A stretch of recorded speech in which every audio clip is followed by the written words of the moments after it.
Hello, I'm Karen, and welcome to my Friday update for Color Vowel. Happy summer. It is the first day of summer. I put up my summer background so we could feel a little festive and stay cool in the heat. Let's see, I have a thought for today. It comes from a post that one of our members in our private Facebook community made recently, and it was about a word. And that dialogue about that word became pretty complicated. And so my thought for the week is let's keep it simple. Okay. I'll come back to this, but my preview of that conversation is about a word that I don't want you to worry about. So word and worry both get at the issue at hand. All right. Let's talk about news. First of all, we're so excited. We have a new partner, a new accredited and licensed partner. Our licensing and accreditation program is pretty neat because it's a way for Color Vowel to partner with schools and organizations that want to implement Color Vowel across the curriculum and in a way that provides learners with a consistent set of strategies. We'd call a methodology, really, a methodological thread. And so our latest partner, I'm glad to announce and to celebrate, is Old Dominion University in Virginia. And so we met with Anne this morning. Anne is one of the coordinators of the program, and here she is. She's holding up her Old Dominion University mug. I'm going to go ahead and hold up my Color Vowel mug and offer a cheers, a little virtual cheers, chink, to celebrate that moment. Anne's terrific, and her team of teachers is terrific. A lot of them are already studying with us, and we have more coming on this summer and beyond. So if you're interested in licensing and accreditation for your school or program, go ahead and go to our website. You can go to colorvowel.com, and it's located right under resources. You'll see licensing and accreditation. Okay. Just a quick thought there. All right. What else? I'd like to talk about a couple of upcoming things. This afternoon, I'm teaching a workshop for teachers of young learners. So if that is something that speaks to you, you can still sign up. You can attend live, or you can register and get the recorded sessions and basically participate asynchronously. I do have a WhatsApp group that we'll be using afterward for a discussion, so you won't just be alone in there. You'll be part of our little community of teachers of young learners using Color Vowel. Also coming up, this is key. In July, it's coming up really soon, July 5th. We start with this cohort. We do our level ones in cohorts. So these are small groups of teachers that study together. Gemma will be teaching our July cohort. It meets on Friday nights if you're in the if you're in the United States. And we timed that late Friday nights so that we could reach folks who are in Europe and then over in Asia. So it really gets all the way over to New Zealand and Australia in a time zone that's workable. So it's also great for people here in North America, especially if you're in the Pacific Coast a little earlier. Okay. So check that out. Gemma is a super talented trainer. She just put her latest book out. She co-authored with a colleague on accentism and teaching pronunciation in a global context.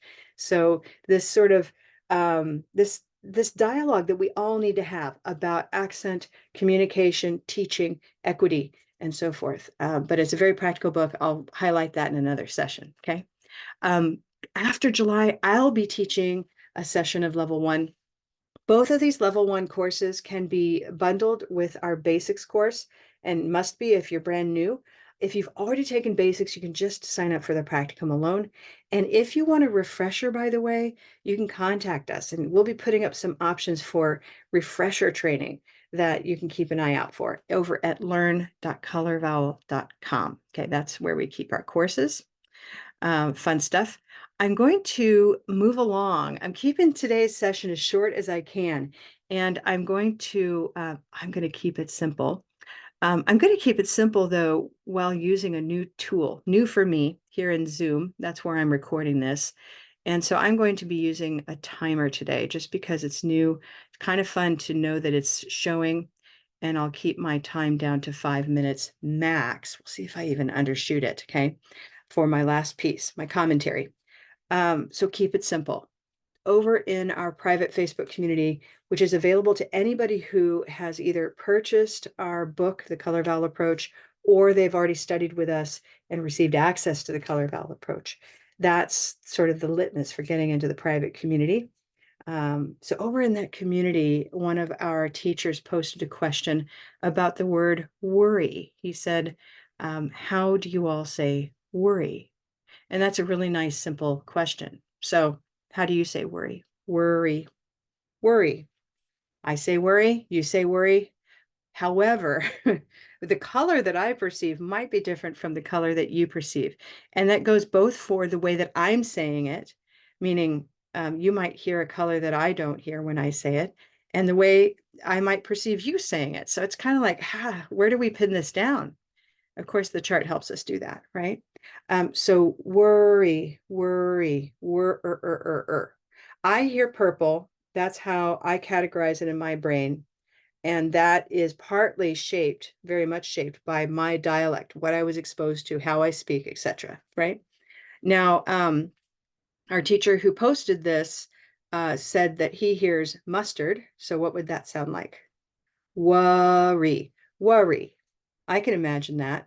Not quite the way I say it, but it's close, right? And they're right next to each other. Worry. So in his classroom, this teacher is going to mark it as a mustard word, and he's going to underline just the O of worry because you've got worry. So it's coming up for this R that's right above this consonant R, okay, where the R is the beginning of the next syllable. Worry, worry, worry. Okay, so there's the stress and then the re at the end. For those of us that consider it purple, worry, worry. It's a purple word, and we'll underline the O and the R because both of those together represent the purple. Okay. Now, the part that got me to thinking, because that may sound already pretty complex, but remember, you're only going to represent one of those, okay? The one that makes most sense to you as a teacher.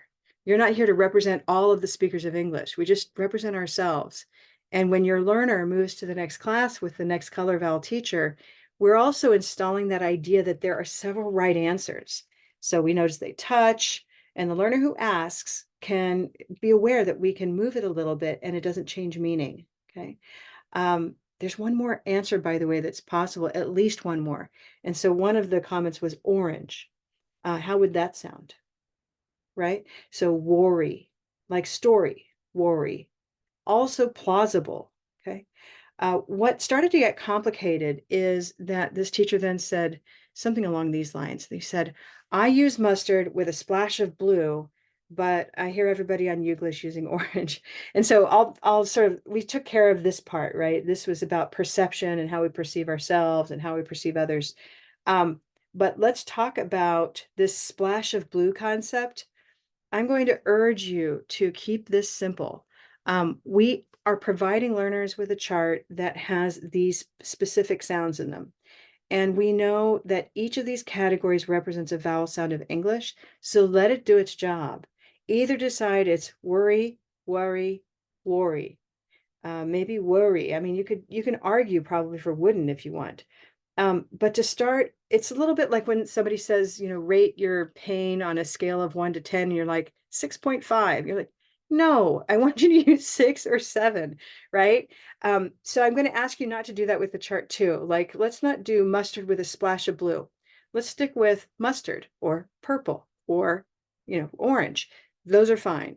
But let's try not to make it even more complicated with perceptions of what we might be hearing, especially if those are not going to impact our notion of being understood, right? So worry is perfectly fine. Worry, worry. Don't worry. Keep it simple. Okay, that's sort of my thought for the day is that you want to keep it simple. You want to let it go deep in really useful ways. And by the way, we train you in what deep really means and what that can feel like in our course, Sound Awareness. So that's a level 2 course. I urge everyone to take that course. We have it coming up. It's pretty full, but I'd love to see you there. Sound Awareness helps you go deep in good ways. All right, that's it. I made it. I used my 5 minutes. I'm going to go ahead and stop my timer. and we're done. I wish you a great week. I'll be seeing you next week. I hope to see you in a workshop soon or a course. Be well, stay safe, and talk to you soon. Bye-bye.